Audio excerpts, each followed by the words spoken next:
Welcome to the Aging Boomers. I'm your host, Frank Sampson. And on the show, we discuss many of the issues facing boomers, their parents, and an aging population today.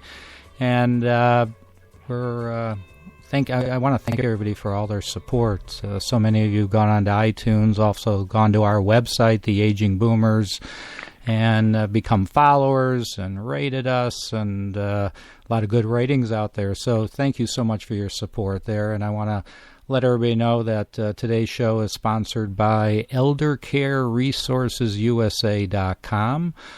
Information for an aging world. Enjoy informative articles, watch videos, download helpful guides, and learn from nationally recognized experts and connect with key local providers. So visit eldercareresourcesusa.com. You'll also be able to connect to local areas where you're from that USA site, and a lot of good information on there. So I hope you go visit them. So I'm especially excited to interview not only a well-known person, but also a friend. And so I'm honored to have Jay-Olshansky with us today. Jay received his Ph.D. in sociology at the University of Chicago in 1984. Wow, you're old. He is currently a professor in the School of Public Health at the University of Illinois at Chicago and research associate at the Center of Aging at the University of Chicago and at the London School of Hygiene and Tropical Medicine. The focus of his research to date has been on estimates of the upper limits to human longevity, exploring the health and public policy implications associated with individual and population aging, forecasts of the size, survival, and age structure of the population, pursuit of scientific means to slow aging in people, and global implications of the reemergence of infectious and parasitic diseases. Dr. Olshansky is on the board of directors of the American Federation of Aging Research and is the first author of The Quest for Immortality, Science at the Frontiers of Aging.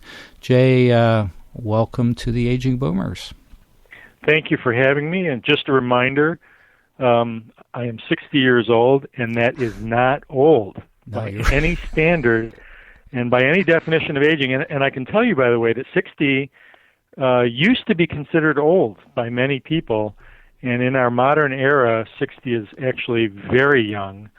Even 70 by many standards is very young. So I just have to correct you right from the start. Right. Well, I know you're not old. I was just hassling you, but because actually I got you beat. I'm older than you. So you're right. It's not old. We're youngsters. Yeah, I agree. I agree with you. So, just congratulations with everything you've done. I mean, that intro that I gave you, we could have probably spent the half hour just talking about everything you've done and all your accomplishments, and just wanted to thank you for everything you've done in your career. And we're just thrilled to have you on the show. Thank you. Yeah, it's an exciting field to be in right now, especially. So many things are happening. Yeah. So, I don't think we have to tell people that we're living longer on average. Everybody knows that. It's due to a lot of different factors, which you could talk about, but warding off other diseases that maybe killed us in the past and aren't today. But, I think about, we talk within the industry, and we kind of chuckle when, we say the silver tsunami is coming or, is hitting right now. And people kind of laugh it off a little bit. But, I think it's a serious issue, and I'm worried not only, whether we're ready in this country for this, but around the world. What are your thoughts on that? Well, in terms of this concept of a silver tsunami and the number of older people, there's a tendency for many people to look at this aging of the population in a negative light and to be fearful and to be scared. And at one level, that's true. Look, this is what's going on. If you were essentially standing on the shoreline looking at a population heading towards you, the baby boom generation born between 1945 and 1964 is just now hitting the shoreline. That's why they're calling it a tsunami. There are roughly 10,000 people turning 65 every year for the next 15 to 20 years. So the number of people that are going to reach older ages is huge, and it is growing very rapidly. Now, on the one hand, it can be looked at in a negative light. It's going to have a significant impact on age entitlement programs like Social Security and Medicare. But please don't look at it only in a negative light. It can also, the aging of the population and the life extension that we're enjoying should also be viewed in a positive light. We should be enjoying the success of advances in public health and medicine that have gotten us this far. Now, there are a number of challenges that we face, and I think that's certainly the topic of discussion today. But we need to be cautious to not present aging only in a negative light. And by the way, when we talk about aging, think of it in two ways. They're related, but we need to distinguish between them. One is life extension, and that's what you first referred to, which is living longer. Average lifespan was about 50 at the beginning of the 20th century. It's now closer to 80, especially for women. It's even a little bit higher. Population aging refers to the number of older people reaching ages 65 and over. And that's related, but you can actually have a decline in life expectancy and an increase in population aging, and in some places that's exactly what's happening. So we're very unusual demographic events that we're facing now, and the bottom line is most countries are not prepared for it. In fact, most people that are aging now, especially the baby boomers, have not prepared themselves adequately for the number of years that they're likely to be spending in retirement. That's why you see these rather interesting advertisements, for example, from the insurance company Prudential, where they show these wonderful ads illustrating that most people don't really have a concept of how much longer they're going to live after they retire and what the consequences of that are. And so alerting people to the degree to which these changes are occurring, how much longer they're going to live, how to prepare for it, that's what we're dealing with now. I mean, if there was such a thing like, you live your life, you live to whatever, 85, 90 years old, and, you go to sleep and, you've been still pretty healthy, no one's really had to take care of you, and you just don't wake up, that's one thing. But, I guess being in the business, I work with families each and every day whose loved ones, parents, aunts, uncles may have been diagnosed with some form of dementia like Alzheimer's. And financially, they're not in a position to take care of them. I guess that's more what I'm referring to is this country ready? Because there are so many people out there that need supervision, that need care. They don't have the dollars to be taken care of in the way they should, and it's a scary thing. So I guess that's more what I'm talking about, is our country ready? Yeah, and the answer is no, we're not. I mean, we face this unusual dilemma. We got exactly what we wished for, which is longer life. We reduced the risk of infectious diseases early, so we live longer. We're now saving people from dying from cardiovascular disease and cancer with much greater success. And you have to realize that in the world of aging, death is a zero-sum game. It means that if we lower the risk of death from one disease, something else must rise, because death is inevitable in all living things. And so in humans, for example, when you lower the risk of heart disease and cancer, you expose the person saved or the population saved to an elevated risk of other diseases. And you mentioned one of the most critical ones that we're concerned about, and that's dementia, Alzheimer's, and related conditions. And that's what we're not prepared for. I think many people don't quite realize what the consequences of success are if we continue to go after major fatal diseases as we have. I'm not saying we shouldn't, by the way. What I'm saying is that we face a very unusual dilemma, and what we do know is that Alzheimer's disease and other related dementias are on the rise, and they will rise dramatically in the coming decades. So people are not only going to be exposed to the risk for a longer time period, they will experience these diseases for a much longer time period. And I think a lot of folks are simply either not aware of that, and they're certainly not preparing for it. And we have to be aware that these changes are forthcoming. Yeah, I just saw something today from the Alzheimer's Association. It's been talked about that Alzheimer's is the 6th leading cause of death. Now it's today they announced it's the 3rd leading cause of death, which is kind of scary, not surprising to me, but a little scary. And I interviewed a scientist recently on the show that said the likelihood of finding a cure for someone with Alzheimer's is pretty remote, at least in our generation. What they're concentrating on is trying to prevent someone from getting it. So I don't know what your thoughts are to that statement.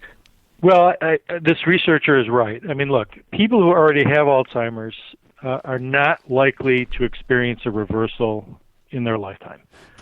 The science is not far enough advanced to essentially reverse damage that's already occurred in the brain or which is accumulated in the body. The same applies to just aging in general, by the way. We're not going to be reversing aging or growing younger, and the likelihood of reversing Alzheimer's disease is extremely remote. And there's a lot of folks who already have it. So for them, they've got a very difficult road ahead. But is there a prospect for preventing it entirely? Well, right now there isn't anything in the pipeline. But there are researchers working on it, and I think that's probably where their focus is, appropriately so, and that's trying to find a way to either delay the onset or prevent it altogether, or at least lower the symptoms associated with it. And actually, there is something that we can do now. We know that at least the evidence has begun to emerge that can influence the rate of progression of Alzheimer's disease. There's two things, actually, one of which is basic education. Believe it or not, acquiring an education, the more that you have, the better off you are in terms of either delaying the onset or the progression of Alzheimer's disease, and perhaps more importantly, addressing the consequences associated with having it. And then the other factor that seems to influence it to some degree, and these are marginal improvements, is exercise. And I'm going to repeat that word, by the way, several times during this interview, because exercise seems to be the only equivalent of a fountain of youth that exists today. It has a positive effect on just about everything. But don't hold your breath on anything that's going to deal with Alzheimer's for people that already have it, and I'd be very cautious about claims that we're going to be preventing it anytime soon. Yeah, it's interesting. What's also interesting, I know, you mentioned to me before we got on the air that you've been involved in this project and this website that hasn't even been announced yet. So I'm kind of excited to hear more about it. You call it Face My Age. Tell us more about what that's all about. Well, what we know in the world of aging science is that the children of long-lived people who make it into their 90s or 100s, tend to look younger than other people their age. Very strong evidence for this, which means that people who tend to look younger than others their age are likely to live longer, in some instances live healthier. And so we've actually, over several years, finally developed a technology that allows us to calculate or measure a person's facial age relative to other people their age. And so this website is about to launch. It'll be launched in the next week or so, right around the beginning of July. It's called facemyage.com. And you'll essentially be able to go in there, upload a picture of yourself. You could use, your iPhone or whatever technology that you have, and fairly quickly get a number back that tells you what the age of your face is relative to other people your age. So you and I are about 60. we would upload our picture, and hopefully it would come back, indicating that we might look like we're 50. And at some time in the future, we'll be adding additional. Maybe I would look like 50. I don't know about you. Yes, no. I know, and I might look like 40. And so, you would essentially look 10 years older than me, and we both would be younger than our chronological age. Exactly. I couldn't resist. I Frank, know. But, yeah, you were good. You were quick. Yeah. So it's very exciting technology, and the other thing that we're going to be providing is an estimate of duration of life.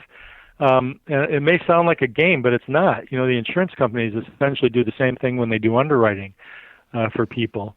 But this technology incorporates an incredible amount of detailed information, and we generate an answer within 60 seconds.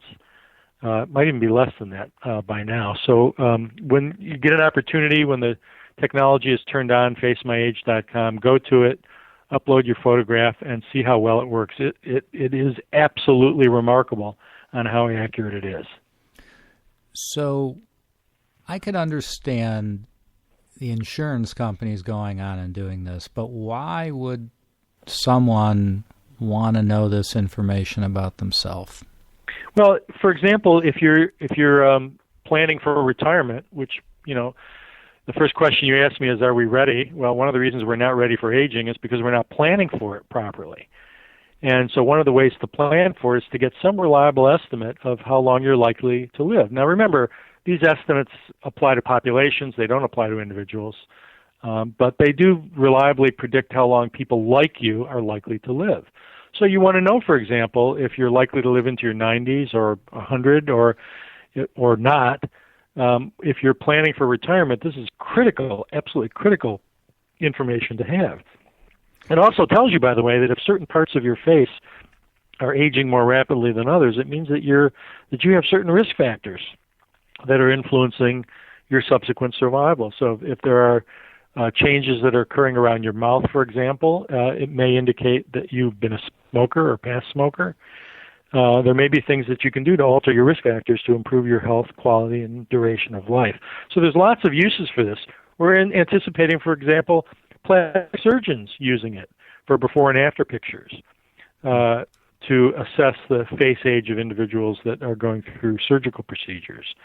So there's a wide variety of ways in which this information can be useful. Pension funds should be interested in this. They need to know how long people are likely to live. This is a very quick way of generating an assessment of how long pensioners are likely to live. So there's essentially no limit to the extent to which this technology can be used. And it's going to look like a game to some people. It is not. It is serious science applied to this issue of duration of life and using a technology that many people would never think would be relevant, but it is.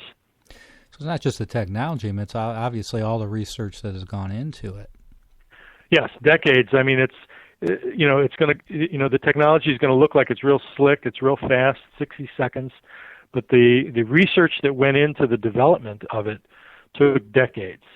And that's what's so exciting for us is the development of something new that should be of interest to a wide variety of people, young and old. It can be used for fun purposes. It can be used, to compare how old you are relative to your friends. I actually now can't wait to see how old your face is relative to mine. Yeah, now we got to do it. Did you already do it? No, the technology isn't turned on yet, but it will be within the next week. But I have a pretty good idea that my face age is going to come in younger than yours, but we can test that. Yeah, we will test it. We're going to. Well, I'll be talking to you next week, no doubt about it. So here's the concern I have about it. All right, so someone goes on there, an individual goes on there, and for whatever reason, it's showing that actually their life isn't going to be that long. Mm-hmm. Okay, so.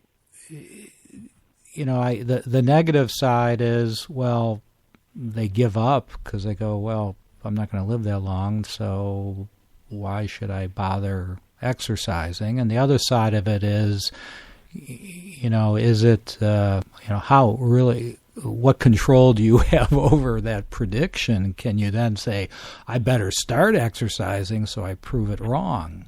Well, that's what we're hoping, is that if people see that they seem to be aging more rapidly than they should, that we're hoping that they begin to adopt healthier lifestyles that will allow them to age healthier into the future. Remember, our goal in the world of aging research is not to make people live longer. Our goal is to make them live healthier.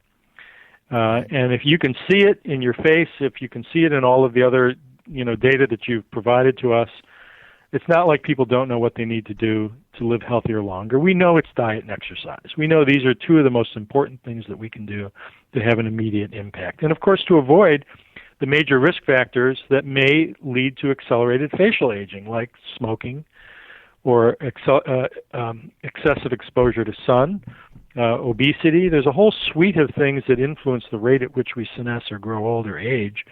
And we know how, it's not like we don't know how to modify them. We do. So we're hoping that it leads people into the right action to improve their health and quality of life.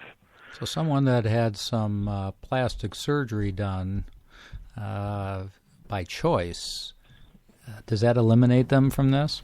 No, that's actually one of the questions we ask, is whether or not you had plastic surgery. Believe it or not, this technology is capable of picking up whether you had plastic surgery, but it's one of those pieces of information that we like to have.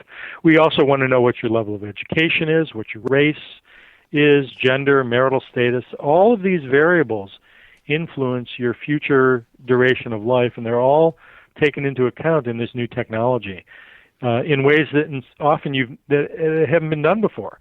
I mean, if you've been underwritten by an insurance company, you realize that they do this very quickly based on a limited amount of information. In many ways, this technology will be more reliable than the way in which traditional underwriting is done now.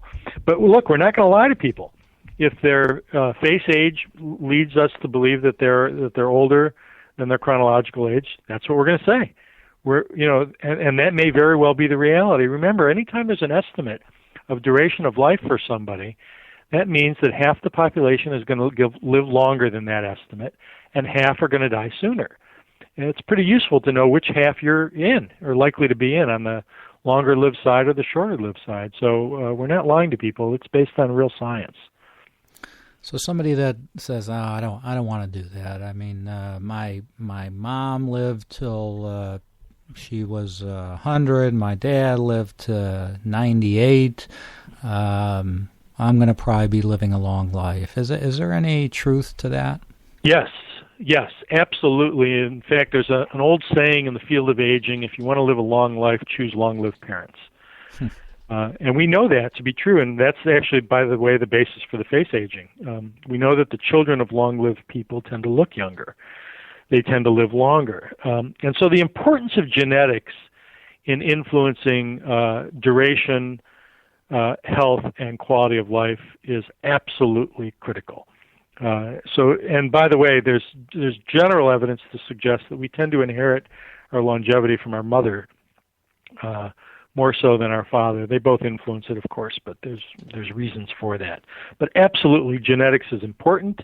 One of the first questions you ask is, how long did your parents live? How long did your grandparents live?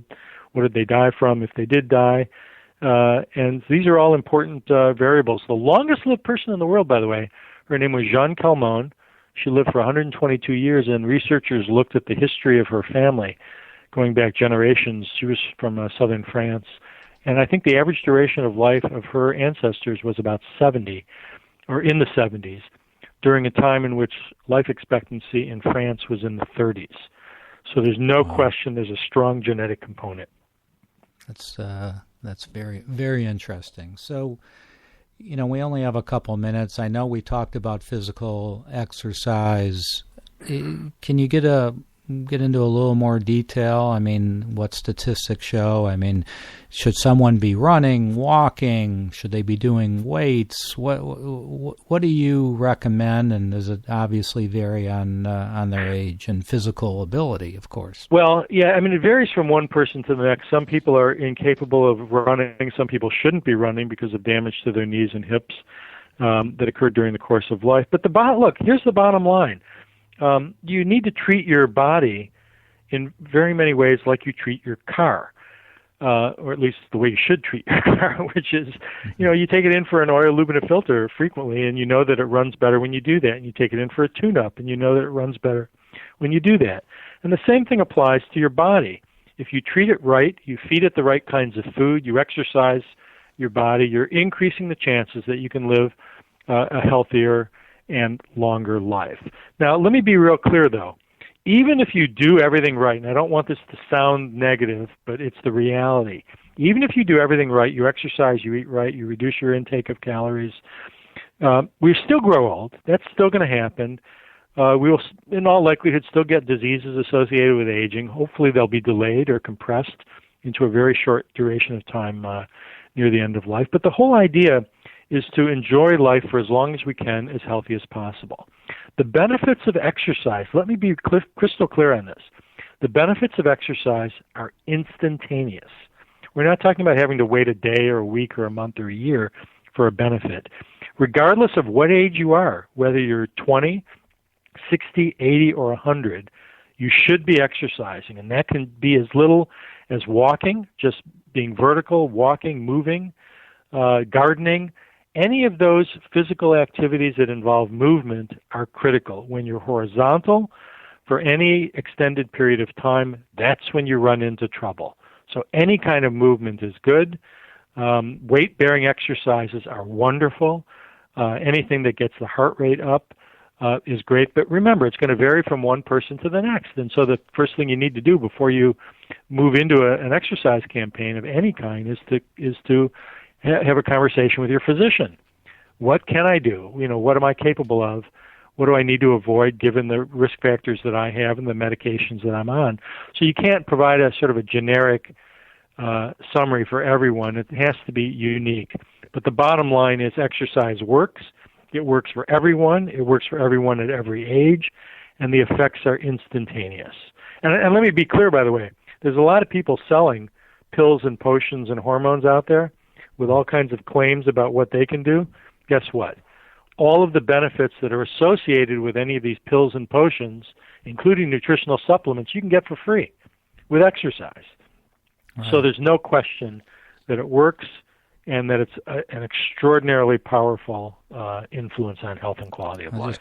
Great information, Jay. Thanks so much for being on the show. And we didn't even talk about books you wrote. So how can people get more information about what you're doing, your research, and, of course, your books?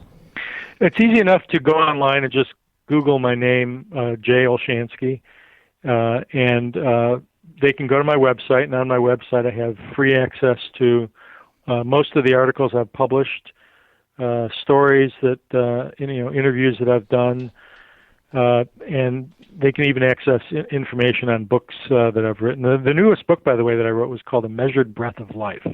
It just came out last year, and it explains why we live as long as we do. Great. And the website is it jay-olshansky.com? Goodness. Yeah, I think it is. You caught me. I think it is. Yeah. So yeah. It's, I actually don't know, but if you Google my name, it's easy enough to find. And that's spelled Olshansky. Yes. And Jay, thanks so much for joining us. And I'm going to be talking to you next week. Everybody go to starting July 5th, go to www.facemyage.com, and I will announce to all of our listeners who looks younger, Jay or I. You'll get that information next week. Okay. So, Jay, thanks for joining us on the Aging Boomers, and thank you all for joining us. Please continue to support our podcast. Go to theagingboomers.com. You could go to iTunes. You could download the app on your iPhone or Android phone as well, and send it to all your friends and family. Thanks very much. Be safe out there, and we will be talking to all of you very soon. Thanks so much. Thanks for having me, Frank. Yeah, thanks, Jay.